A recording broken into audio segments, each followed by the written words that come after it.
অখিল গগৈ বনাম মুখ্যমন্ত্ৰীৰ বাকযুদ্ধত তুংগত। মুখ্যমন্ত্ৰীৰ মতে অখিল গগৈ পাগল। অখিলে কৈছে তেওঁ প্ৰকৃত জাতীয় সংগঠন কৰিছে। পাগল হয়, নটটো সৰি গৈছে, বাকী একো কথা নহয়। নহ'লে কোনোবাই নিজে ক'ব নেকি যে মই জাতীয় সংগঠন বুলি? মই চিৰিয়াছলি ভাবোঁ অখিল গগৈৰ নটটো ক'ৰবাত লুজ হৈ গৈছে।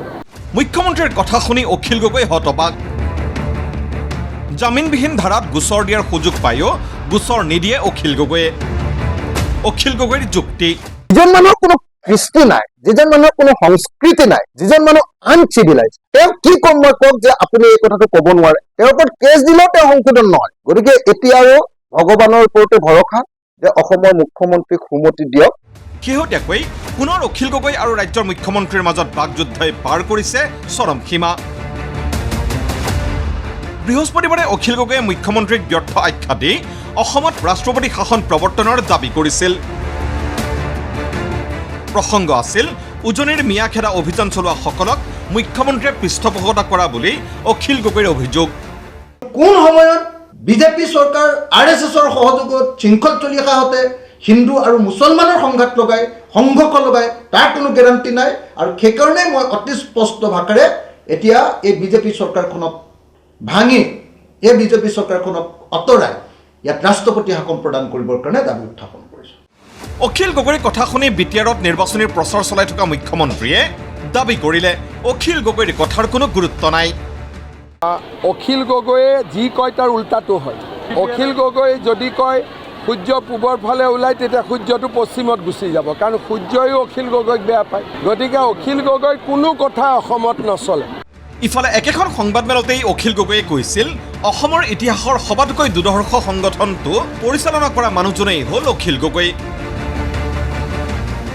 আৰু অখিল গগৈৰ এই দাবীৰ প্ৰতিক্ৰিয়া দি মুখ্যমন্ত্ৰীয়ে কৰিলে সেই বিশেষ মন্তব্য।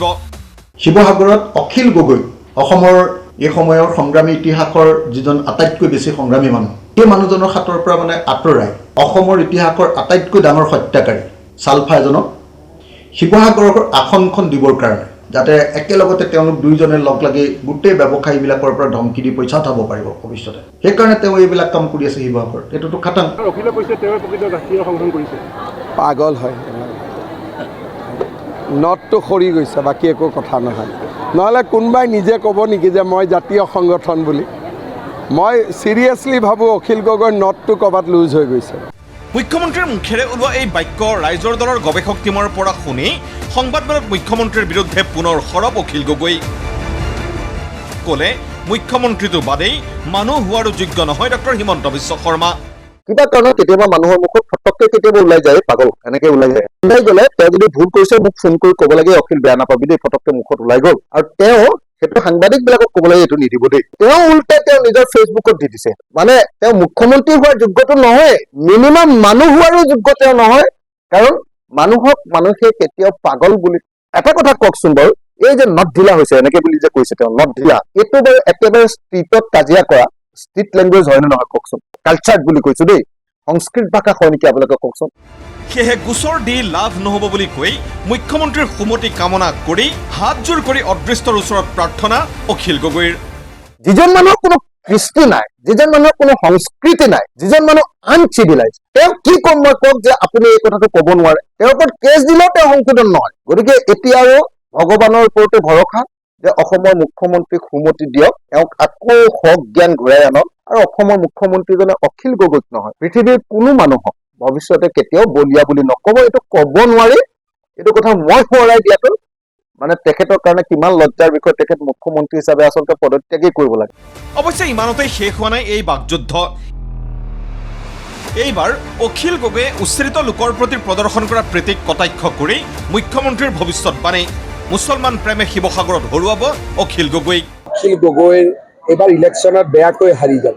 ৰাইজে একেবাৰে তেওঁ যাক গলত লৈ চুমা খাইছে, ৰাইজে কেতিয়াও ক্ষমা নকৰে। যি মানুহে আমাৰ জাতি সত্তাটোক ধ্বংস কৰাৰ কাৰণে ষড়যন্ত্ৰ কৰি আছে, তেওঁলোকক বৰঘৰলৈ লৈ অহাৰ বাবে এই পাৰ্টিবিলাকে প্ৰচেষ্টা কৰি আছে। তেওঁলোকে যি কৰে কৰক, মই অকলে মোৰ কামত অবিচল অটল। এতিয়াও এভিকশ্যন হ'ব, ইলেকশ্যনৰ পিছত বিজেপি চৰকাৰ হ'ব। এভিকশন চলিব, চান্স পালে বাংলাদেশীক ধাক্কা মাৰি ইয়াৰ পৰা বিদায় দিম। Bureau report ND24।